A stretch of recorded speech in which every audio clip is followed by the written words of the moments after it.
Assalamualaikum warahmatullahi wabarakatuh. Kami dari kelompok 2 ingin mempresentasikan eh, akuntansi keuangan menengah 1 pada soal L18.7, L18.8, dan L18.9. Sebelumnya perkenalkan saya Siti Azura dengan NIM 23053105 sebagai moderator, dan ada pula rekan-rekan saya yaitu Naila Fazira, Habibi Sylvia Marta, dan Nurul Aini.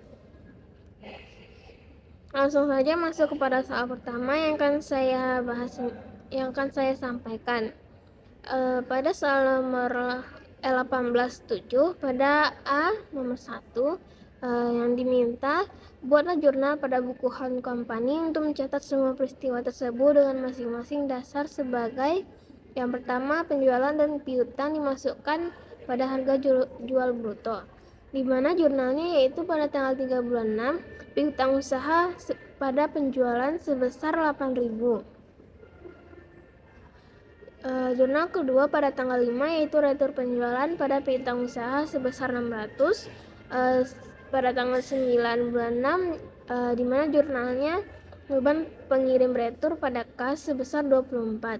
Pada tanggal 8, piutang usaha pada pendapatan pengiriman sebesar 120. Tanggal 12, kas potongan penjualan pada piutang usaha, di mana kas sebesar 7.252, potongan penjualan 148, di mana potongan penjualan ini didapat dari 2% dikali 8.000 dikurang 7.600. Lalu selanjutnya ada piutang usaha sebesar 7.400. Pada soal yang kedua yaitu penjualan dan piutang yang dimasukkan setelah dikurangi diskon tunai.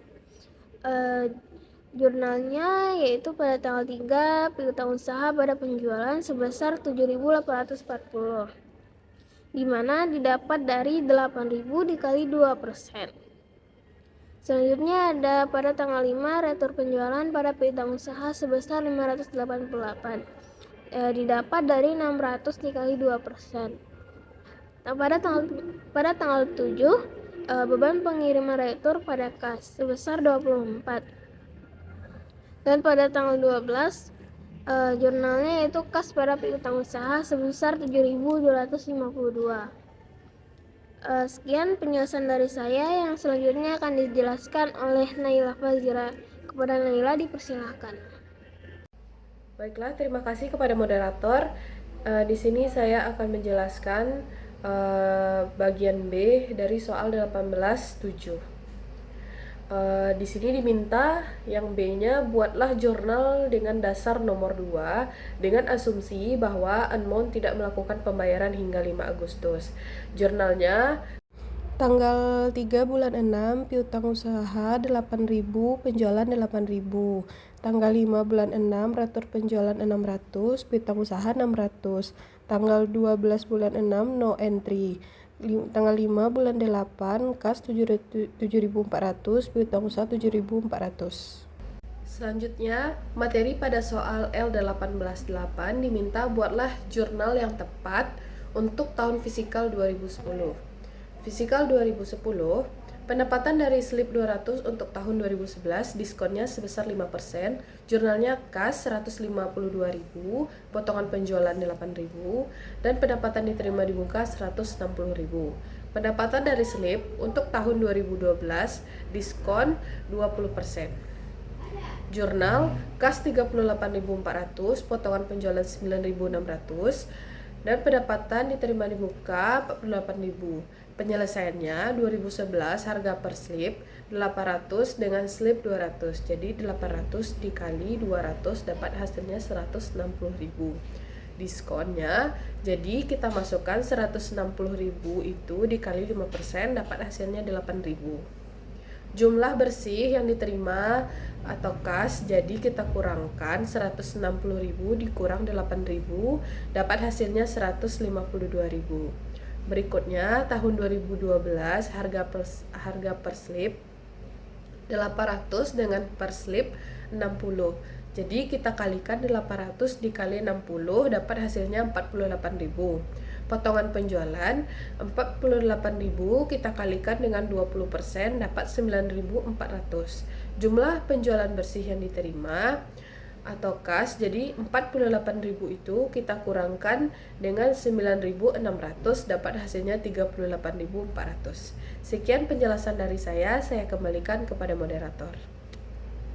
Baik, terima kasih kepada Naila. Selanjutnya akan dibahas oleh Nurul. Kepada Nurul dipersilahkan. Baik, terima kasih kepada moderator. Selanjutnya saya akan membahas mengenai soal L18-8 bagian yang B. Dengan soal asumsikan bahwa operator marina tidak terlalu canggih dalam bisnisnya. Jelaskan pentingnya akuntansi bagi manajemen marina. Di sini pentingnya akuntansi bagi manajemen itu ada 5. Yang pertama, mengukur kinerja keuangan. Bagaimana dengan adanya laporan pendapatan dia itu akan terkait dengan bisnisnya yang akan sangat digunakan untuk mengevaluasi profitabilitas bisnis dan data keuangan yang akurat. Yang kedua, ada pengelolaan arus kas. Dengan adanya potongan untuk mendapatkan pendapatan diterima di muka, akuntansi kas membantu manajemen untuk melacak pendapatan yang diterima dengan mengalokasikan untuk kebutuhan bisnisnya. Yang ketiga, pelaporan keuangan yang tepat. Laporan keuangan yang dihasilkan akan memungkinkan manajemen untuk melaporkan informasi tersebut kepada pihak eksternal. Pihak eksternal di sini misalnya kita asumsikan kepada bank, investor, dan pemerintah, serta yang lainnya. Yang keempat, yaitu pengambilan keputusan. Dengan adanya informasi keuangan yang akurat dan teratur, manajemen dapat membuat keputusan yang strategis untuk menentukan tingkat diskon yang optimal dan merencanakan pengembangan fasilitas perusahaan di masa depan. Yang kelima, kepatuhan terhadap peraturan akuntansi. Akuntansi bagi manajemen ini membantu memastikan bahwa perusahaan memenuhi kewajiban hukum dan peraturan termasuk pembayaran pajak dan pelaporan keuangan. Baiklah, selanjutnya saya akan membahas soal tentang L18-9 tentang perhitungan konsinyasi. Yang mana yang diminta yang A, hitungan nilai persediaan unit terjual di tangan konsinyi. Di mana diketahui dari soal tersebut bahwa jumlah unit yang terjual itu sebanyak 40 unit dengan biaya per unitnya itu $500. Artinya di sini nilai persediaan unit terjual di tangan konsinnya itu dihitung dengan mengalihkan antara unit yang terjual dengan biaya per unitnya. Artinya 40 unit dikali dengan $500.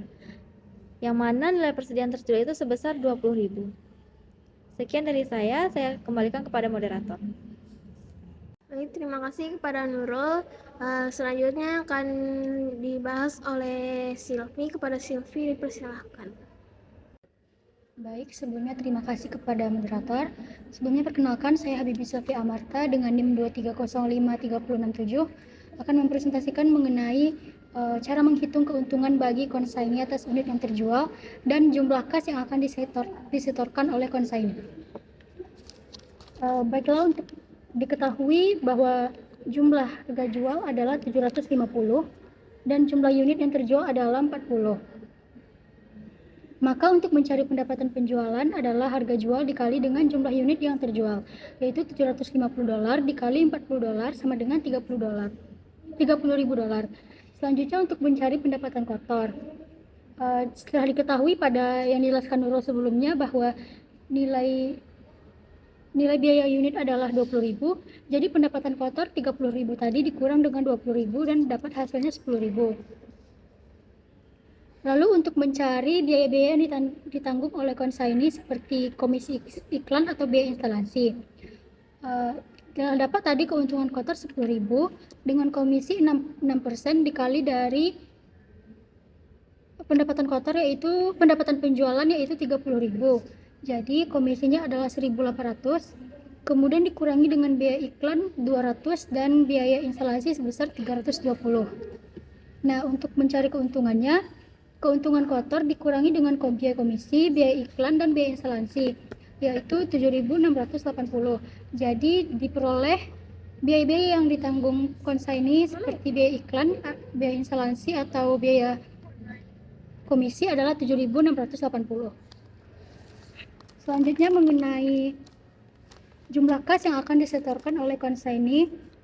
Jumlah kas yang harus disetorkan adalah pendapatan dari penjualan yang dikurangi dengan komisi, iklan, dan biaya instalasi. Diketahui pendapatan penjualan tadi adalah 30.000 dikurangi dengan komisi yaitu 6% dikali 30.000 yaitu 1.800 dikurangi dengan biaya iklan 200 dan biaya instalasi 320 sama dengan $27.680. Sekian dari saya, terima kasih. Saya kembalikan kepada moderator. Terima kasih kepada Silvi. Baik, itulah yang dapat kami sampaikan. Jika ada kekurangan atau kesalahan, kami minta maaf. Kami akhiri. Wassalamualaikum warahmatullahi wabarakatuh.